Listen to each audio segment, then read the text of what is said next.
Okay, so if you thought the last couple of years in AI were wild, just you wait. We are about to break down 5 trends that are moving way beyond the buzzwords and are seriously going to change how you live and work by 2026. Let's dive right in. And this right here, this is the core idea for everything we're going to talk about today. AI is finally graduating. It's not just a cool science experiment or a fun toy anymore. It is becoming a genuine utility, a tool that's being woven right into the fabric of our lives. And this slide just lays it out perfectly, doesn't it? I mean, the hype phase was a blast. Getting an AI to make a picture of a frog in a tuxedo or write a poem about your cat. But the utility phase, that's where things get really powerful. We're talking about AI taking on actual real-world tasks, like running your entire schedule or booking that whole vacation for you. Which brings us to our very first trend, the rise of what's called agentic AI. The best way to think about this is like finally getting that super smart, hyper-competent executive assistant for your entire digital life. So the key phrase here, the one you really got to latch onto, is take actions. We're not just talking about an AI that can spit out text or an image. No, we're talking about an AI that you give permission to actually do stuff in the real world, to complete complex, multi-step tasks all by itself. Okay, let's make this super clear. Generative AI, the stuff we've all been playing with, is a tool that creates. You ask it for a 5-day trip itinerary to Tokyo, and boom, it writes one for you. But agentic AI, that's a tool that executes. You give it that same itinerary, and it goes out and actually books the flights, finds the hotels, and buys the train tickets based on your preferences. It's not just a talker, it's a doer.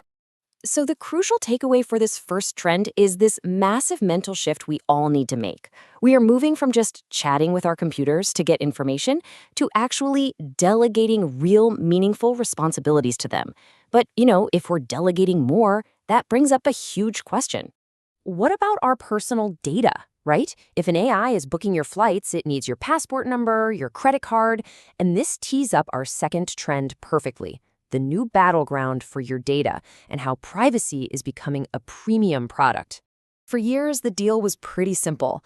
You wanted those cool AI features? Well, you had to send your data up to the cloud and basically cross your fingers and trust a giant tech company to keep it safe.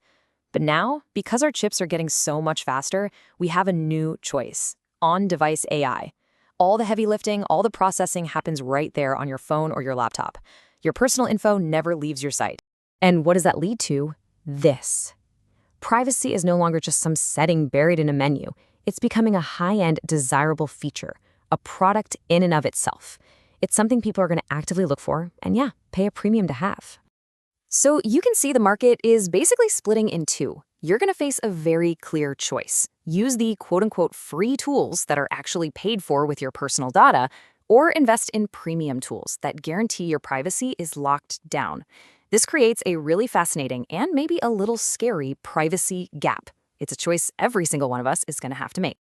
All right, on to trend number 3. And this one changes how we find literally anything. We are watching the slow death of the classic search engine results page. I know, it's a bold statement, but that page with the 10 blue links that we've relied on for, 20 years, it's quickly becoming archaic. And you know why? Because our own behavior has already changed. I mean, just think about the old way. You type in a question, scan a bunch of links, click on 5 different websites just to piece together an answer yourself. The new way is finding. You just ask a direct question and you get an instant, synthesized answer right back. It's less about hunting for answers and more about getting the answer and moving on with your life. Okay, so now for something I find absolutely fascinating. With AI able to create just an endless ocean of content, what happens to the value of things made by actual people? This brings us to trend number 4, the rise of the human premium. It really just comes down to basic economics. AI can now churn out an infinite amount of pretty average blog posts, videos, and pictures. And because that average content is everywhere, it's abundant, its value has just plummeted to basically zero. So we're not talking about a small shift here. This is a huge inversion. The insane quantity of AI content makes it a low-value commodity. And in response, authentic, verifiably human-made content becomes rare, it becomes scarce, and because of that, its value just skyrockets. We're starting to place a huge premium on what's real. So what is this human premium stuff really? Well, it's the things that are messy and imperfect.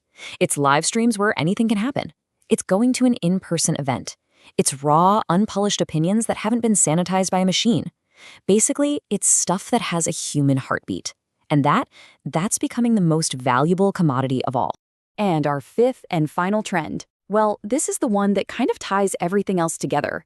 It's all about how we're going to interact with all this new AI. It's about finally moving beyond the screen, thanks to voice-first interfaces. Just stop and think about this for a second. For the last 15 years or so, our default posture has been looking down, staring into these little glass rectangles we all carry around in our pockets. Well, 2026 is when that starts to change. For real, because of new hardware, things like actually capable smart glasses and these new wearable AI pins, we're going to start looking up and engaging with the world again, while her tech just kind of hums along and helps us in the background. The way we interact with technology is totally evolving. We started with these clunky commands, right? Hey Siri. Then we moved to typing things into a search box. But the next step is a continuous, natural conversation with an AI that just gets it. It understands context, nuance, interruptions. It's like having an intelligent layer over your reality. So let's wrap this all up. 5 huge shifts, and they all point to the same thing. AI is moving out of the lab and into our lives. We're going to have agentic AI that acts for us, on-device AI that protects us, and answer engines that find for us. And all of that is going to create a new premium on human creativity, all accessible through voice-first interfaces that finally let us look up from our screens.